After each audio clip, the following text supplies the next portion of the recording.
बच्चों, previous lecture में हम लोगों ने फंडामेंटल्स के कुछ बेसिक चीज़ें देखी थी। आज हम लोग आगे चलेंगे कुछ इंपॉर्टेंट एंड रिलेवेंट टॉपिक्स से जो आपके फंडामेंटल्स में इंपॉर्टेंट है। ठीक है, अच्छा, अब ये जो आपका 12th का सिलेबस है, तो यहाँ पर को आपको हरी दिखाने की कोई ज़रूरी नहीं है। यहाँ पर कोई स्पीड अप होने की अभी ज़रूरत नहीं है। ठीक है, स्लो एंड स्टडी जाके आप दिन में एक ही लेक्चर देखिए। ज़रूरी नहीं है कि एक दिन में 2 या 3 से ज़्यादा आप लेक्चर देखेंगे, कम देखिए, लेकिन हाँ उसको अच्छी तरह देखिए, क्योंकि अगर आपके कॉन्सेप्ट क्लियर हो गए तो बाद में आप उसको स्पीड अप कर सकते हैं लेटर ऑन द फेजेस में। ठीक है, तो कल हम लोगों ने देखा था कि फंडामेंटल्स क्या होते हैं, फीचर्स क्या होते हैं, राइट्स ऑफ अ पार्टनर्स क्या होता है। नहीं देखा था वो लेक्चर, जाके आप जरूर देखिए।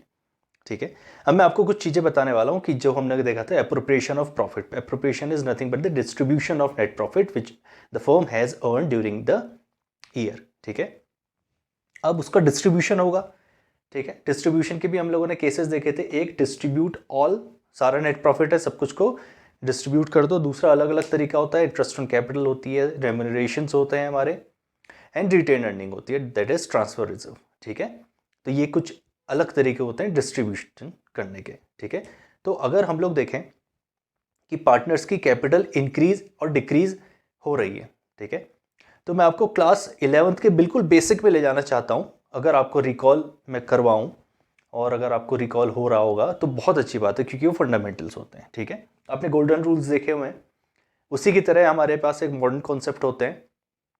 ठीक है, गोल्डन रूल्स हमारे ट्रेडिशनल होते हैं, मॉडर्न होते हैं, जो हमारे अमेरिकन कॉन्सेप्ट हम लोग उसको बोलते हैं। कभी कभी उसको कंप्यूटराइज्ड कॉन्सेप्ट भी बोला जाता है, क्योंकि जो भी आप कंप्यूटर सॉफ्टवेयर में कॉन्सेप्ट देखते हैं वो उसी के ऊपर बेस्ड होता है। ठीक है, तो वो होती है बेटा आपकी कुछ नहीं, वो होती है क्लियर। ठीक है, अब मैं थोड़ा सा यहाँ पर को आपको टॉपिक से अलग हटके बताना चाहता हूँ। वो क्या है कि आपने जब क्लास 11th में आप आए थे, आपके हो सकता है कि आपके टीचर ने बहुत बताया वो आपको कि कैसे इसकी इक्वेशंस बनाई जाती हैं, मैथमेटिकल इक्वेशंस होती हैं, कैसे प्लस होता है, कैसे माइनस होता है। ठीक है, वैसे ही हम लोग अब इसको देखते हैं, ध्यान से देखना। अगर मैथमेटिक्स में किसी चीज को ऐड करना है तो this is the symbol, minus करना है so this is the simple. तो ये क्या है, दीज आर द यूनिवर्सल, ठीक है, यूनिवर्सल सिंबल्स हैं। अगर मैं बोलूं कि मुझे कि कोई चीज ऐड करनी है, तो आप बोलोगे अच्छा, ये साइन लगा के आप एडिशन कर सकते हैं। तो ये क्या दिखा रहा है, ये दिखा रहा है positive thing and this reflects negative thing. ठीक है, ये तो यूनिवर्सल है। अच्छा, अकाउंटिंग में भी प्लस और माइनस तो होता है, लेकिन हाँ उसके जो कॉन्सेप्ट होते हैं वो यूनिवर्सल नहीं होते हैं। ठीक है, यूनिवर्सल ना हो के वो क्या होता है, थोड़े थोड़े कॉन्सेप्ट बेस हो जाते हैं, क्योंकि वो हर चीज पे डिफर करना शुरू कर देते हैं, वो पर्सन टू पर्सन अलग हो जाएंगे। ठीक है, तो उन्हीं चीज को अब मैं आपको क्लियर करने के लिए बता देता हूं, यहां पर को ये क्लियर कॉन्सेप्ट। ठीक है, क्लियर कॉन्सेप्ट में क्या है, हमारे 5 मेजर हेड्स हैं, उसको लिख लेते हैं। That is capital, liability, expenses, assets, and R being the revenue, that is income। ठीक है, तो आज हम लोग जो टॉपिक पढ़ेंगे ना बच्चों, वो कैपिटल के ऊपर बेस्ड होगा। ठीक है, तो इसको मैं समझा देता हूँ जनरली है क्या। क्लियर, अगर आप पहली बार देख रहे हैं तो इसको स्क्रीनशॉट लेके इसका बिल्कुल अच्छी तरह नोट्स बना लीजिए, आपको हमेशा ये काम आने वाला है। ठीक है, हमने देखा था कि हर किसी का नेचर डिफरेंट होता है। इसका मतलब कभी प्लस किसी के लिए हो रहा होगा, वही चीज उसके लिए माइनस हो रही होगी। ठीक है, दैट इज नेचर। इसीलिए बोलते हैं कि यूनिवर्सल कॉन्सेप्ट्स नहीं होते हैं। प्लस जैसे यूनिवर्सल कॉन्सेप्ट है, हर चीज में प्लस होगा, लेकिन यहां पर को अलग हो जाएगा। अगर मुझे कैपिटल को, किसी पर्सन की कैपिटल को प्लस करना है, तो यहां पर को ये प्लस लिख के तो हम लोगों ने दिखा दिया कि यहां प्लस करना है। What I really want to do is add, लेकिन वो ऐड किस तरह होता है, तो वहीं पर को अब आपका नेचर आएगा। अगर मुझे ऐड करना है तो मुझे एक अकाउंट की क्रेडिट साइड में उसको नोट करना पड़ेगा, और कैपिटल का नेचर होता है कि वो डेबिट साइड में जाके डिक्रीज हो जाती है। Same goes with the liability. Liability भी अगर ऐड होनी है तो वो क्रेडिट साइड रिकॉर्ड होगी, और अगर वो सब्ट्रैक्ट होनी है तो वो डेबिट साइड रिकॉर्ड होगी। अकाउंट्स के 2 साइड्स होते हैं।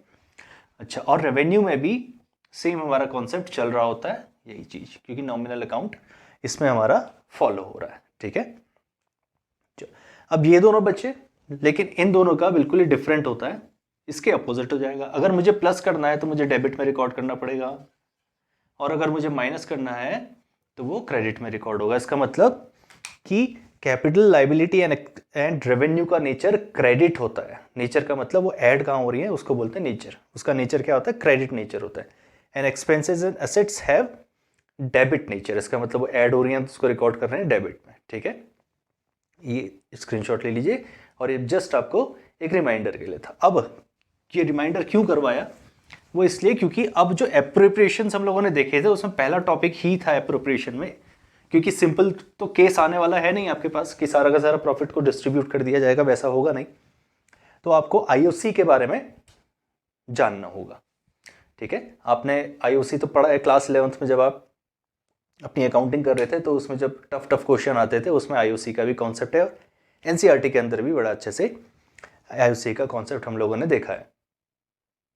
ठीक है, चलो अब मैं आपको थोड़ा सा बता देता हूं। IOC that is interest on capital. अब आप अपनी स्क्रीन में देख पा रहे होंगे कि ये जो पूरा लिखा हुआ है इसको आप तब तक नोट डाउन करिए। तो आप लोगों ने इसको अच्छी तरह से नोट डाउन कर लिया। अब इसको देखते हैं लिखा हुआ क्या। ठीक है, चलो यहाँ पर को मेन कॉन्सेप्ट क्या बता रहा है कि जो हम लोगों ने बिजनेस एंटिटी कॉन्सेप्ट पढ़ा था क्लास 11th में अपने थ्योरेटिकल चैप्टर्स में, तो वहाँ पर को बताया गया था कि business and businessman are two separate legal entities. क्योंकि बिजनेस को भी एक लीगल, अगर आप उसको फॉर्म कर रहे हैं तो वो लीगल उसका in the eye of the law एक अस्तित्व बन जाता है। ठीक है, तो business and businessman are two separate legal entity, and any capital, any amount given by the business to the firm is treated as the liability. Liability मतलब जो आपके उसमें हाईलाइट किया हुआ है ना, आउटसाइडर्स फंड। आउटसाइडर्स फंड वो बाहरी व्यक्ति का लिया गया पैसा है। तो इनसाइडर फंड्स क्या होते हैं, रिटेन अर्निंग को बोलते हैं इनसाइडर्स फंड। ठीक है, उसके अलावा जितनी भी होंगी वो आउटसाइडर्स फंड ही माना जाएगा आपके लिए। ठीक है, वो खुद की, जब फर्म खुद से कमाएगी तभी उसको नेट प्रॉफिट माना जाएगा, अदरवाइज वो आउटसाइडर फंड होगा। वो उसका मतलब फंड बाहर से एक्वायर किया हुआ है। तो ये अगर ड्यूटी बन रही है, आउटसाइडर फंड मानने लाइबिलिटी बन रही है, तो लाइबिलिटी की तो ये ड्यूटी होती है कि उसको रीपे किया जाएगा। आपको रीपे करना है तो रीपे तो प्रिंसिपल अमाउंट को आप रीपे करेंगे, लेकिन फॉर द टाइम बीइंग जितने समय के लिए आपने वो लाइबिलिटी अपने पास रखी है तब तक आप उस पर इंटरेस्ट प्रोवाइड करते हैं। ठीक है, as in the case of the loan. तो यहाँ पर को भी आपको क्या करना पड़ेगा, बिजनेसमैन को उस कैपिटल पे इंटरेस्ट देना होगा। ठीक है, it is although it is not compulsory. ये कंपल्सरी नहीं है कि बिजनेसमैन को इंटरेस्ट ऑन कैपिटल देना ही होगा। ये सिर्फ और सिर्फ आपको पार्टनरशिप डीड के अंदर देखने को मिलेगा कि अगर पार्टनरशिप डीड में ये क्लॉज है तो हम लोग प्रोवाइड करेंगे, अदरवाइज अगर ये क्लॉज मिसिंग है तो उसको कोई भी इंटरेस्ट ऑन कैपिटल नहीं दिया जाएगा। और so this is not mandatory. ठीक है, मैंडेटरी नहीं है। तो अब देखेंगे कि इंटरेस्ट ऑन कैपिटल है। ठीक है, तो ये कॉन्सेप्ट आ गया आईओसी। अब इसकी कैलकुलेशन करनी पड़ेगी आपको, तभी आप इसको एग्जीक्यूट कर पाएंगे। अब अगर इंटरेस्ट ऑन कैपिटल पार्टनर की को मिलेगा तो उसको हम लोग किस तरफ रिकॉर्ड करेंगे, हम लोग बोलेंगे आईओसी को यहां पर को रिकॉर्ड किया जाएगा, क्रेडिट साइड में उसको रिकॉर्ड किया जाएगा। लेकिन वो अमाउंट होगा कितना, उसको कैलकुलेट करना पड़ेगा। ठीक है, तो अब जो नेक्स्ट टॉपिक है हमारे पास वो यही है, कैलकुलेशन ऑफ आईओसी। इस इंटरेस्ट ऑन कैपिटल के अमाउंट को कैसे कैलकुलेट किया जाता है ये अब हम सीखेंगे। ठीक है, तो आप लोग भी लिखिए बेटा, कैलकुलेशन ऑफ आईओसी। ठीक है, आप लोग देख पा रहे होंगे तो उसमें लिखा हुआ है अकाउंटिंग कैलकुलेशन ऑफ आईओसी। ठीक है, अब एक चीज है वो ये कि IOC is always calculated on opening capital. अगर मैं केस 1 की बात करूं, केस 1 इसका मतलब कुछ भी नहीं है, नॉर्मल है। नॉर्मल फंक्शनिंग में अगर हम देखें तो अगर हमारे पास कुछ ऐसी केसेस आए तो वो केस 1 होगा कि भाई आपको कुछ भी चीज़ें क्वेश्चन ने स्पेसिफिक नहीं की हुई हैं। ठीक है, when question is silent about IOC, बस खाली आपको दे दिया गया है कि 10% आईओसी का रेट। ठीक है, तो वो केस 1 बन जाता है, जैसे आप अपने अभी कॉपी में देख रहे होंगे। ठीक है, चलो पढ़ो क्या लिखा हुआ है। Then we IOC is calculated opening capital when nothing is given mention in the question, ठीक है, whether the capital system is fixed or fluctuating. अब फिक्स्ड एंड फ्लक्चुएटिंग का कॉन्सेप्ट अभी जस्ट थोड़ा सा हम लोग आगे बढ़ते हैं और उसको समझते हैं, लेकिन फिर भी आपको बता दूं कि अगर आपके क्वेश्चन में सिर्फ इतना लिखा हुआ है कि IOC is to be provided to A and B at the rate of 10% per annum, बस बाकी और कोई डिटेल नहीं लिखी हुई है, तो इसका मतलब आपको सबसे पहले ओपनिंग कैपिटल का अमाउंट ढूंढना है, उस पर 10% का इंटरेस्ट देके डायरेक्ट IOC के अमाउंट को लिख देना है। ये तो बहुत ही सिंपल सा केस है, ठीक है, ये कैलकुलेशन तो बहुत सिंपल है। अब जैसे आप एग्जांपल देख पा रहे होंगे, ठीक है, opening capital of mister A is 1 lakh, calculate IOC eight the rate of 10% per annum, ठीक है। तो इसका फॉर्मूला क्या बना, IOC का फॉर्मूला क्या बना, IOC equals to capital amount and that is opening capital multiplied by rate is divided by 100, ठीक है। Here in the case of हम लोग देख लेते हैं ओपनिंग कैपिटल कितनी है हमारी, 1 लाख रुपीज़ है, मल्टीप्लाई बाय रेट है 10 और ये हो गया 100, दैट अमाउंट इज, लो निकल गया अमाउंट, इतना सिंपल है, ठीक है। तो पहला केस तो कुछ भी नहीं है, जिस सिर्फ कैलकुलेशन के बारे में बात कर रहा है कि आप उसको कैसे कैलकुलेट करेंगे। अगर मैं आपको फॉर्मूला नहीं भी बताता तब भी आपने अपने माइंड में ऐसे ही इसको कैलकुलेट किया था, ठीक है। चलो अब आ जाते हैं केस 2 में, ठीक है। केस 2 में, केस 2 क्या है, इफ एनी रिलेवेंट इंफॉर्मेशन, इसके अलावा भी अगर कुछ इंफॉर्मेशन आपको मिलती है, कुछ भी रिलेवेंट इंफॉर्मेशन, इस जो पहला केस है इसमें अगर मैं कुछ इंफॉर्मेशन ऐड करना शुरू करूं तो आपका केस 2 बन जाएगा, ठीक है। चलो देखते हैं, if any relevant information is given regarding capital balance then we calculate IOC on proportionate of time, ठीक है, प्रोपोर्शनेट ऑफ टाइम। चलो अब जाते हैं calculation of IOC case 2।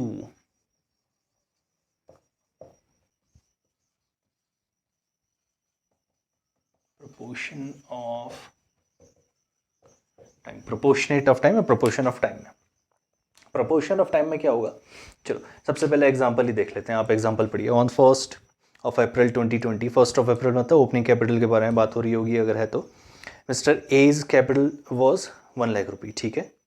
After 3 months ही introduce 20,000 additional capital and 10,000 and 15,000 as additional capital after every 3 months respectively, ठीक है। On 1 January 2021 ही विड्रूज 50,000 एंड कैलकुलेट IOC 10%, ठीक है। चलो अब देखते हैं केस 1 में क्या था, सिर्फ इतना था कि कैपिटल ये है, रेट ये है, लेकिन अब आपको इन्फॉर्मेशन दी गई है कि भाई इतने समय तक इतनी वो रहा, फिर उसने कैपिटल को इंक्रीज़ कर दिया, फिर कुछ समय के बाद उसने डिक्रीज़ कर दिया, तो क्या हो रहा है, फ्लक्चुएशंस देखने को मिल रही हैं आपको कैपिटल बैलेंस में, ठीक है।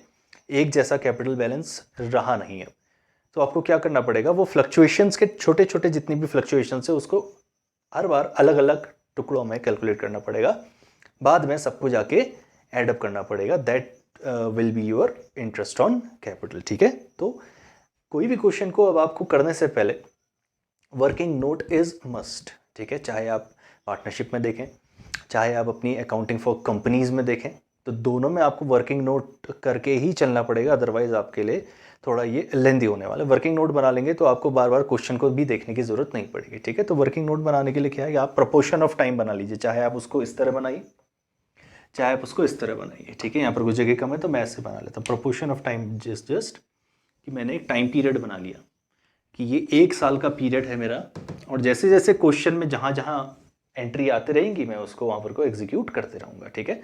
तो बोल रहा है कि 1 अप्रैल को तो अकाउंटिंग ईयर की बिगिनिंग हो रही है, वहाँ पर को उसकी कैपिटल कितनी है, चलो मैं देख रहा हूँ, वो है 1 लाख रुपीज़ 1/4 को, ठीक है। ये 1 लाख रुपए की उसकी कैपिटल, बस आपको नेक्स्ट डेट देखनी है कि मैं नेक्स्ट डेट कब है और वो कितना इंक्रीज है फिर डिक्रीज हो रहा है after 3 months, okay. So this is 1 2 and 3, after 3 months उसने क्या किया, कुछ तो किया है, इंक्रीज किया डिक्रीज किया, देखते हैं क्या है, ही इंट्रोड्यूस 20,000, अच्छा उसने ना 20,000 प्लस कर दिया, सो नाउ कैपिटल कितनी रिफ्लेक्ट होगी बताइए, 1,20,000 दिखेगी अब आपको, क्योंकि उसने 20,000 इंट्रोड्यूस कर दिया है, ठीक है। चलो पहले ये पूरा बना लेते हैं, उसके बाद कैलकुलेट करेंगे। As it and 10,000 and 15,000 as additional capital after every 3 months. Okay, तो वो हर 3 महीने के बाद 1 2 3 महीने के बाद कुछ एडिशन कर रहा है यहाँ पर को, and the addition amount is 10,000 plus 10K। और अब उसकी कैपिटल कितने रिफ्लेक्ट होगी, उसकी कैपिटल रिफ्लेक्ट होगी 1,30,000। और फिर 3 महीने के बाद वो कुछ और ऐड ऑन कर रहा है उसमें, 1 2 3 महीने के बाद ऐड ऑन कर दिया उसने, और that add on is 15K। तो 15K करेंगे तो कितना हो गया, 1,45,000। अभी तक तो हम लोगों ने यहाँ पर तक पहुँच गए। आफ्टर एवरी 3 मंथ्स रिस्पेक्टिवली, तो 2 बार उसने ऐड किया था, 2 बार कर दिया। ऑन 1 Jan 2021, ओके 1 Jan बोल रहा है, तो क्या जनवरी तक हम लोग पहुंच गए हैं? यस, अप्रैल मई जून जुलाई अगस्त, बिल्कुल जनवरी तक हम लोग पहुंच चुके हैं। जनवरी का उसका मतलब हमारे पास केवल 1 2 और 3 मंथ्स ही बचे हैं, ठीक है, मार्च तक। उस दिन उसने क्या किया, इस दिन की बात हो रही है, 1 जनवरी की बात हो रही है, उसने 50,000 विड्रॉ कर दिए। इसका मतलब उसी दिन उसने 15K ऐड किए और उसी दिन उसने 50K विड्रॉ किए। तो अब बताओ, ये जो 1,45,000 का अमाउंट है, क्या 1,45,000 रिफ्लेक्ट हो सकता है? नहीं हो सकता ना। तो अब ये कितना दिखेगा, 95,000 कितना शो होगा, 95,000। और ये 95,000 अगले 3 महीने तक के लिए उसके पास रहा। तो मैं इसमें लिख देता हूं, this is 3 month period, this is also 3 month period, ये भी 3 मंथ है और ये 3 मंथ है। तो ऑल इन ऑल कितना हो गया, 12 महीने का हमारे पास पूरा का पूरा 31,3,21, ठीक है। और ये हो गया 20, ये पूरा 1 साल। ठीक है, आपने कैपिटल को बढ़ते हुए देखा, कैपिटल को गिरते हुए देखा। अब क्या आप किसी एक अमाउंट पे निकाल सकते हैं आईओसी? नहीं निकाल सकते। तो वो प्रोपोर्शन ऑफ टाइम को पकड़ लिए, जहां पर को भी आपको नेक्स्ट एडिशन या सब्सट्रैक्शन दिख रहा है वहां पर तक की आपको कैलकुलेशन करनी पड़ेगी। और फॉर्मूला तो वही है, फॉर्मूला वही है, IOC equals to capital multiply by rate divided by 100। अब यहां पर को प्रोपोर्शन ऑफ टाइम आ जाएगा, प्रोपोर्शन ऑफ टाइम, ठीक है। अब मैं इसको सिंपल कर देता हूँ। प्रोपोर्शन ऑफ टाइम क्या होता है, सबसे पहले आपने लिखा कैपिटल मल्टीप्लाई बाय रेट, चलो वही रखते हैं 10%। प्रोपोर्शन ऑफ टाइम का मतलब क्या है, वो कितने टाइम के लिए आपके पास रहा। तो कितने टाइम का था, 3 मंथ्स का पीरियड था। और कितने मंथ्स को हम लोग कैलकुलेट कर रहे हैं, टोटल कितने हैं, 12 मंथ। तो टोटल अमाउंट 1 साल का रखेंगे और वो कितना है वो कर देंगे हम लोग। तो इसका बताइए कितना आ जाएगा, दिस 4 1 1 1 1, ठीक है। तो कितना आ गया, 10,000 डिवाइडेड बाई 4 इक्वल्स टू 2,500। तो एक पोर्शन का तो हमारे पास आईओसी कैलकुलेट हो गया, ठीक है। ऐसी कैलकुलेशन आपको हर उसमें करनी है। अब कितना अमाउंट है बताइए। अब मैं डायरेक्ट फॉर्मूला नहीं लिख रहा हूँ, मैं डायरेक्ट लिख दे रहा हूँ। 1,20,000 का है, multiply by 10 divided by 100 multiply by 3/12, ठीक है। इसका भी निकालेंगे, चलो जल्दी से कर लेते हैं। ये हो गया 4,0,0,0,0, सो 12,000 डिवाइडेड बाई इक्वल्स टू 3,000। यहाँ भी हो गया, वैसे ही यहाँ भी करेंगे। 1,30,000 multiply by 10 divided by 100 multiply by, ये पीरियड कितना, ये 3 12 4 आया। और ये कितना, ये हो गया हमारा 3,250। अब ये कितना अमाउंट है आपका बताइए। ये है 95,000 का, multiply by 10 divided by 100 multiply by 3 divided by 12,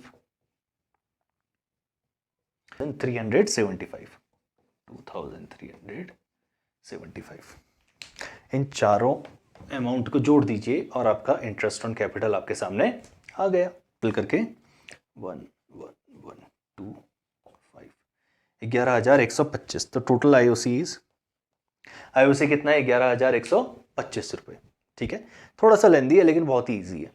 और ये वर्किंग नोट जब तक आप खुद से नहीं बनाएंगे तब तक ये कैलकुलेशन होने नहीं वाली है। ठीक है, ये कन्फ्यूज़न ही रहेगा आपको। आप बार बार क्वेश्चन को पढ़ेंगे, अच्छा 2 बार पढ़ेंगे, 3 बार पढ़ेंगे लाइन को, तो उससे अच्छा है कि एक बार को क्वेश्चन को पढ़ के अपनी ही कॉपी में उसको ईजी लैंग्वेज में लिख दिया आपने। ठीक है, अब आपको करने की भी ज़रूरत नहीं है। ये आपने वर्किंग नोट बनाया, वर्किंग नोट बनाने के बाद आपने एक काम किया कि उसको अच्छी नीट तरीके से लिख दिया। ठीक है, 3 मंथ्स पीरियड इतना अमाउंट है, 3 मंथ्स पीरियड इतना अमाउंट है, 3 मंथ्स पीरियड इतना अमाउंट है, टोटल करके टोटल आईओसी खत्म, क्वेश्चन डन। आपका आंसर भी आ गया आपको जो निकालना था। ठीक है, तो केस 2 भी समझ गए और केस 1 भी समझ गए। केस 1 डायरेक्ट आपको रेट गिवन होगा और कुछ नहीं होगा। केस 2 आपको रेट भी गिवन होगा, आपको कैपिटल के अमाउंट अलग अलग समय पे अलग अलग होते हुए दिख रहे होंगे, इंक्रीज होते हुए डिक्रीज होते हुए दिख रहा होगा। ठीक है, तो सेकंड केस भी हो गया। आपकी स्क्रीन के सामने कुछ क्वेश्चंस दिख रहे हैं, दैट इज योर होमवर्क, और ये आपको केस 1 और केस 2 के लिए करने हैं। अगर आप इसमें से करना चाहते हैं तो करिए, अदरवाइज मैं बुक के क्वेश्चन भी आपको रिफ्लेक्ट कर रहा हूँ, आप उनमें से भी अपनी प्रैक्टिस को करिए। ठीक है, क्योंकि अगर ये बेस अगर आप धीरे धीरे स्ट्रॉन्ग करेंगे तो आपको जब लेंदी क्वेश्चंस आएंगे, जो हम लोगों ने प्रीवियस लेक्चर में डिस्कस किया था कि हम लोग कैसे पूरी अकाउंटिंग को सॉल्व करते हैं एक ही क्वेश्चन में, क्लास 12th की पार्टनरशिप की, तो वो आपके साथ ईजिली हो जाएगा।